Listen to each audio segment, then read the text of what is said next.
भगवान गरुड़ से कहते हैं कि पुनर्जन्म में किए गए विचित्र प्रकार के भोगों को भोगता हुआ प्राणी इस जगत में विभिन्न योनियों में भ्रमण करता है।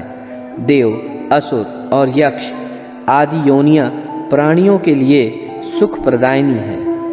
मनुष्य, पशु, पक्षी आदि योनियां अत्यंत दुखदायिनी है। इन योनियों में कर्म फल के तारतम्य से प्राणी का जन्म होता है। इसी प्रसंग में भगवान ने कर्म विपाक का वर्णन करते हुए प्राणी के विभिन्न प्राणों के परिणाम स्वरूप जिन जिन योनियों में जन्म होता है उसका विस्तृत वर्णन किया है। नरकों का वर्णन। गरुड़ की जिज्ञासा करने पर भगवान ने मुख्य मुख्य नरकों का वर्णन किया, जिसमें रौरव नामक नरक को प्रधान बताया। झूठी गवाही देने वाला, झूठ बोलने वाला व्यक्ति रौरव नरक में जाता है। इसके बाद महारौरव, अतिशीत, निष्कृंतन, अप्रतिष्ठ, असिपत्रवन, तप्त कुंभ आदि प्रधान नरकों का भी वर्णन किया। इसके अतिरिक्त और भी बहुत से नरकों का वर्णन किया। ये सभी नरक यम के राज्य में स्थित हैं। जो मनुष्य गौ की हत्या, भ्रूण हत्या और आग लगाने का दुष्कर्म करता है वह रोध नामक नरक में जाता है।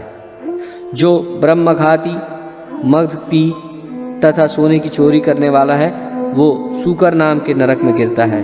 क्षत्रिय और वैश्य की हत्या करने वाला ताल नामक नरक में जाता है।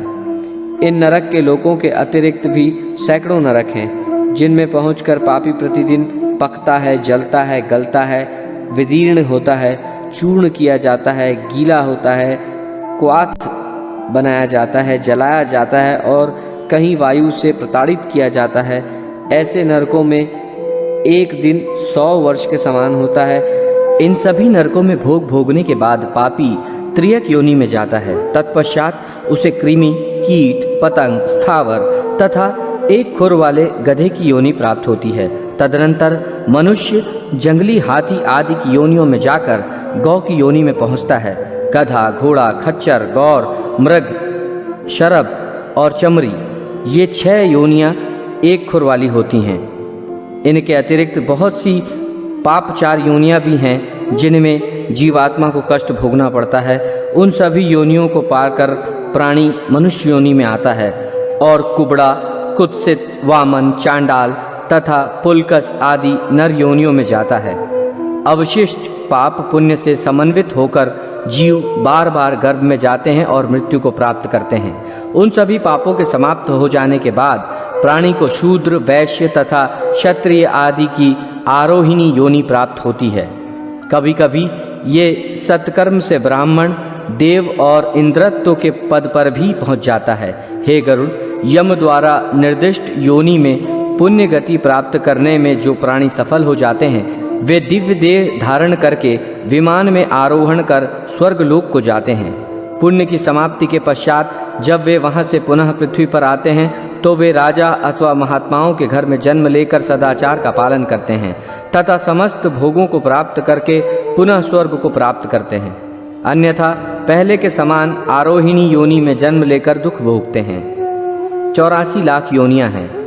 उद्भिज, स्वेदज, अंडज तथा जरायुज ये संपूर्ण सृष्टि विभक्त है। मृत्यु के पूर्व तथा बाद में किए जाने वाले कर्म। श्री कृष्ण कहते हैं, हे गरुड़, जान में या अनजान में मनुष्य जो भी पाप करते हैं उन पापों से शुद्धि के लिए उन्हें प्रायश्चित करना चाहिए। शास्त्रों में दशविध स्नान तथा कृच्छ आदि चंद्रायण व्रत अथवा गौदान आदि की प्रक्रिया प्रायश्चित के रूप में बताई गई है। यदि मनुष्य उनमें अक्षमता के कारण सफल न हो रहा हो तो आधा या चौथाई कुछ न कुछ प्रायश्चित अवश्य करना चाहिए। तत्पश्चात 10 महादान गौ, भूमि, तिल, हिरण्य, स्वर्ण, घृत, वस्त्र, धान्य, गुड़, रजत और लवण इनका दान करना चाहिए।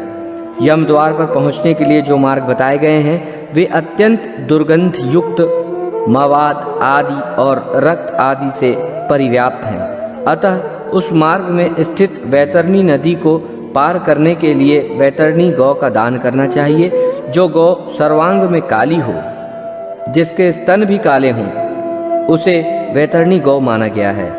रुकावट के लिए खेद है, अगर आपने अभी तक हिंदुइज्म चैनल को सब्सक्राइब नहीं किया तो सब्सक्राइब करें और साथ में बेल आइकन को भी दबा दें, जिससे हमारी लेटेस्ट वीडियो आप तक पहुंच जाए। तिल, लोहा, स्वर्ण, कपास, लवण, सप्तधान्य, भूमि और गौ, ये पाप से शुद्धि के लिए पवित्रता में एक से एक बढ़कर हैं। इन 8 दानों को महादान कहा जाता है। इनका दान उत्तम प्रकृति वाले ब्राह्मण को ही देना चाहिए। अब पद दान का वर्णन सुनो। छत्र, जूता, वस्त्र, अंगूठी, कमंडल, आसन, पात्र और भोज्य पदार्थ, ये 8 प्रकार के पद हैं।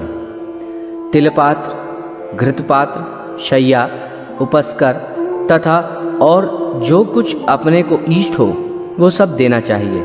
अश्व, रथ, भैंस, भोजन, वस्त्र का दान ब्राह्मणों को देना चाहिए। अन्य दान भी अपनी शक्ति के अनुसार देने चाहिए। हे पक्षीराज, इस पृथ्वी पर जिसने पाप का प्रायश्चित कर लिया है वो 10 प्रकार के दान भी दे चुका है। वैतरणी गौ एवं अनुष्ठान कर चुका है। जो तिल से पूर्ण पात्र, घी से भरा हुआ पात्र, शय्या दान और विधिवत पद दान करता है वो नरक रूपी गर्भ में नहीं आता है, अर्थात उसका पुनर्जन्म नहीं होता है। पंडित लोग स्वतंत्र रूप से लवण दान करने की इच्छा रखते हैं, क्योंकि ये लवण रस विष्णु के शरीर से उत्पन्न हुआ है। इस पृथ्वी पर मरणासन्न प्राणी के प्राण जब न निकल रहे हों तो उस समय लवण रस का दान उसके हाथ से दिलवाना चाहिए, क्योंकि ये दान उसके लिए स्वर्ग लोक के द्वार खोल देता है। मनुष्य स्वयं जो कुछ दान देता है परलोक में वो सब उसे प्राप्त होता है, वहाँ उसके आगे रखा हुआ मिलता है। हे पक्षिण, जिसने यथाविधि अपने पापों का प्रायश्चित कर लिया है वही पुरुष है, वही अपने पापों को भस्मात करके स्वर्ग लोक में सुखपूर्वक निवास करता है। हे खगराज, गौ का दूध अमृत है, इसलिए जो मनुष्य दूध देने वाली गौ का दान देता है वो अमृतत्व को प्राप्त करता है। उपयुक्त तिलादिक 8 प्रकार के दान देकर प्राणी गंधर्व लोक में निवास करता है। यमलोक का मार्ग अत्यधिक भीषण ताप से युक्त है, अतः छत्र दान करना चाहिए। छत्र दान करने से मार्ग में सुख प्रदान करने वाली छाया प्राप्त होती है। जो मनुष्य इस जन्म में पादुकाओं का दान देता है वो 80 पत्र वन के मार्ग को घोड़े पर सवार होकर सुखपूर्वक पार करता है। भोजन और आसन देने से प्राणी को परलोक गमन के मार्ग में सुख का उपभोग प्राप्त होता है। जल से परिपूर्ण कमंडल का दान देने वाला पुरुष सुखपूर्वक परलोक गमन करता है। यमराज के दूत महाक्रोधी और महाभयंकर हैं। काले एवं पीले वर्ण वाले उन दूतों को देखने मात्र से भय लगने लगता है। उदारता पूर्वक वस्त्र, आभूषण आदि का दान करने से वे यमदूत प्राणी को कष्ट नहीं देते। तिल से भरे हुए पात्र का जो दान ब्राह्मण को किया जाता है वो मनुष्य के मन, वाणी और शरीर के द्वारा किए गए त्रिविध पापों का विनाश कर देता है। मनुष्य घृतपात्र का दान करने से रुद्रलोक को प्राप्त करता है। ब्राह्मण को सभी साधनों से युक्त शय्या का दान करके मनुष्य स्वर्गलोक में नाना प्रकार की अप्सराओं से युक्त विमान में चढ़कर 60,000 वर्ष तक अमरावती में क्रीड़ा करके इंद्रलोक के भोग भोगने के बाद पुनः वहाँ से गिरकर इस पृथ्वीलोक में आकर राजा का पद प्राप्त करता है। जो मनुष्य काठी आदि उपकरणों से सजे धजे दोष रहित जवान घोड़ों का दान ब्राह्मण को देता है उसको स्वर्ग की प्राप्ति होती है।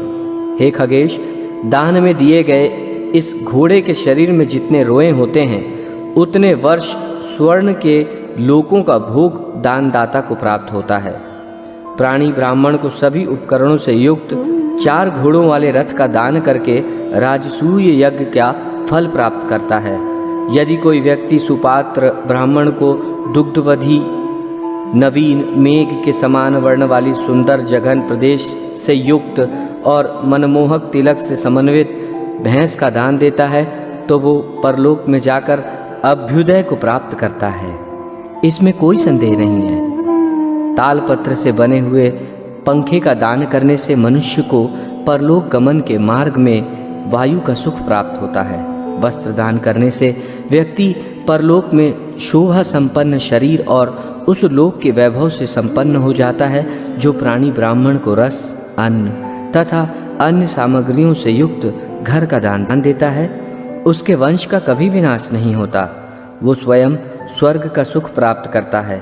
हे खगेंद्र, इन बताए गए सभी प्रकार के दानों में प्राणी की श्रद्धा और अश्रद्धा से आई हुई दान की अधिकता और कमी के कारण उसके फल में श्रेष्ठता और लघुता आती है।